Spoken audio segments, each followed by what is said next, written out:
사무엘상 11장입니다. 사무엘상 11장 1절부터 15절까지.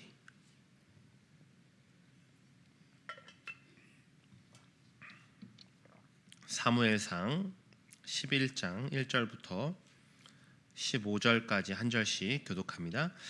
암몬 사람 나하스가 올라와서 길르앗 야베스에 맞서 진침해 야베스 모든 사람들이 나하스에게 이르되 우리와 언약하자 그리하면 우리가 너를 섬기리라 하니 암몬 사람 나하스가 그들에게 이르되 내가 너희 오른 눈을 다 빼야 너희와 언약하리라.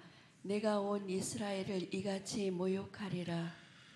야베스 장로들이 그에게 이르되 우리에게 이레 동안 말미를 주어 우리가 이스라엘 온 지역에 전령들을 보내게 하라. 만일 우리를 구원할 자가 없으면 내게 나아가리라 하니라. 이에 전령들이 사울이 사는 기브아에 이르러 이 말을 백성에게 전하매 모든 백성이 소리를 높여 울더니 마침 사울이 밭에서 소를 몰고 오다가 이르되 백성이 무슨 일로 우느냐 하니 그들이 야베스 사람의 말을 전하니라.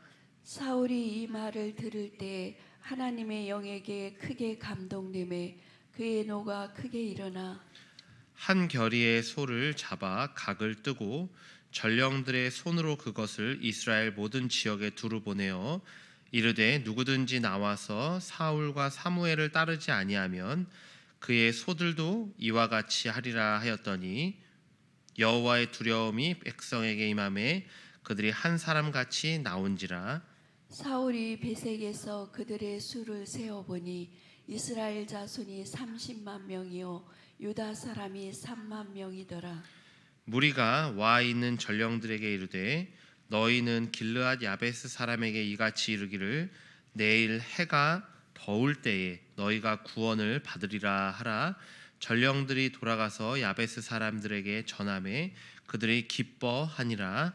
야베스 사람들이 이에 이르되 우리가 내일 너희에게로 나아가리니 너희 생각에 좋을 대로 우리에게 다 행하라 하니라. 함께 봅니다. 이튿날 사울이 백성을 3대로 나누고 새벽에 적진 한가운데로 들어가서 날이 더울 때까지 암몬 사람들을 치매 남은 자가 다 흩어져서 둘도 함께한 자가 없었더라. 아멘. 하나님의 영에 감동되어라는 제목으로 말씀을 전하겠습니다. 사울은 이미 왕으로 세워졌지만 제대로 된 즉위식도 치르지 않은 상태였습니다. 그를 왕으로 인정하지 않는 사람들이 있었기 때문인데요. 이에 하나님은 사울에게 능력을 주셔서 암몬 족속과의 전투에서 승리하게 하여 주셨고 또 그가 이스라엘을 위해 선택된 왕임을 선포하십니다. 이처럼 우리에게 사명을 맡기신 하나님은 우리가 감당할 수 있도록 은혜도 부어주시는데요.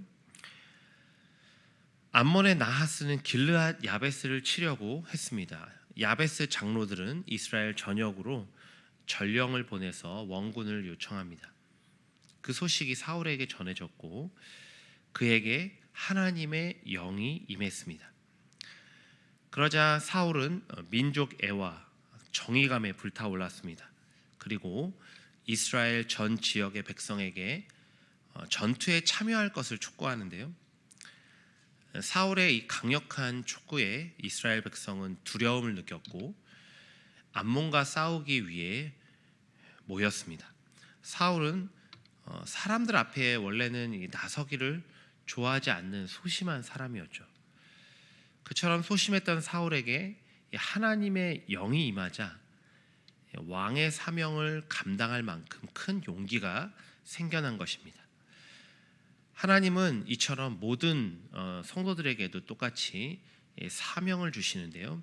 동시에 그것을 감당할 능력과 용기도 주십니다. 예수님의 제자 베드로는 성령이 임하자 수많은 사람 앞에서 담대히 복음을 전했고요. 하루에 3,000명이 넘는 사람들이 회개하는 역사를 일으키기도 했습니다. 우리는 때때로 복음을 전하는 일이나 또 봉사에 대한 강력한 도전을 받고서도 연약함을 핑계로 감당하기를 주저하기도 하죠.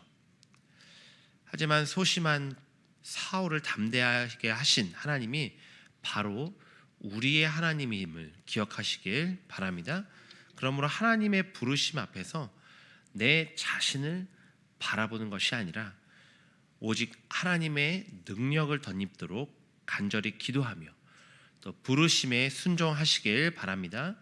그럴 때 우리가 하나님께 나아가 사명을 감당할 힘과 용기를 구할 그때에 반드시 하나님께서 응답해 주실 줄 믿습니다. 오늘 이 아침에 간구하는 우리들에게 하나님께서 성령으로 충만케 하셔서 하나님의 역사를 일으키는 저와 여러분의 삶이 되길 간절히 소망합니다. 사울은 한 번도 이 전투를 이끌어 본 적이 없는 사람이었죠. 그런데 그는 암몬 군사가 잠든 새벽녘에 군대를 셋으로 나누어서 적의 진지 한복판으로 쳐들어갑니다. 암몬 군사들은 잠결에 혼미백산하여 뿔뿔이 흩어져 버리죠. 아마도 그들은 이스라엘이 이렇게 빨리 기습하리라고는 상상하지 못했던 것이죠. 하나님은 전투를 이끌어 본 경험이 없는 사울에게 전투에서 승리한 이 지혜와 통찰력을 주셨습니다. 하나님이 주신 통찰력은 또 다른 상황에서도 발휘가 되는데요. 전쟁을 승리로 이끈 사울은 자신을 왕으로 인정하지 않던 이 사람들을 없앨 절호의 기회를 얻게 되죠. 백성들 가운데 그들을 없애버리자 충동질하는 사람들이 있던 것인데요. 그러나 사울은 승리에 도취돼서 잘못된 판단을 하지 않습니다.